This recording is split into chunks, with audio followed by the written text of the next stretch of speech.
இத்தாலியிலே நான் பிறந்திருந்தால் Mussolini ஆயிருப்பேன், ஜெர்மனியில பிறந்திருந்தா Hitler ஆயிருப்பேன், சீனாவில பிறந்திருந்தா மாவோ ஆயிருப்பேன். இந்த கேவலப்பட்ட தமிழ்நாட்டில் பிறந்து புரோக்கர் ஆயிட்டேன். இப்படி ஒருத்தர் இருந்தாரு. அவரு என்ன சொல்லியிருக்காரு அப்படின்னு பாத்தீங்கன்னா, வெளியில இருந்து விஜய் மேல் வரும் தாக்குதலை இவர் தடுப்பேன் அப்படின்னு சொல்லியிருக்காரு. உண்மை என்னன்னா, இங்க யாருமே முதலமைச்சரை பேசல, இங்க எல்லாருமே முதல் போட்ட அமைச்சர் தான் பேசிட்டு இருக்கோம். இதை அவங்க கட்சிக்காரவங்களாட்டும் அதே மாதிரி எம்எல்ஏக்களாட்டும் சீக்கிரமா புரிஞ்சுக்கிட்டாங்க.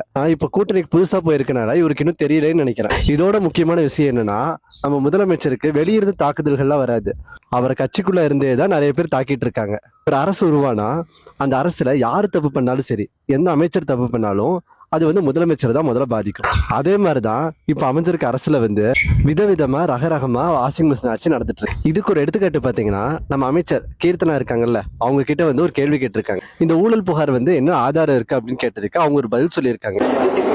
ஸோ என்னோட ட்விட்டர் பதிவுலேயே நீங்கள் பார்த்தீங்கன்னா, அதுலேருந்து ஒருத்தவர் ஆல்ரெடி பேசியிருந்தார். அவரே ஓப்பன் அப் ஆகி என்னோட ட்விட்டர்லேயே ஆமாம் இந்த மாதிரி முன்னாடி பிரைட் கேட்டிருந்தாங்க. ஆனா உலகத்திலேயே ஒருத்தரோட ஊழலை பத்தி நம்ம தெரிஞ்சுக்கிறதுக்காக ட்விட்டரையும் இன்டர்நெட்டையும் போய் பார்க்க சொல்ற ஒரே ஆட்சி நம்ம வாஷிங் மிஷின் ஆட்சி தான்.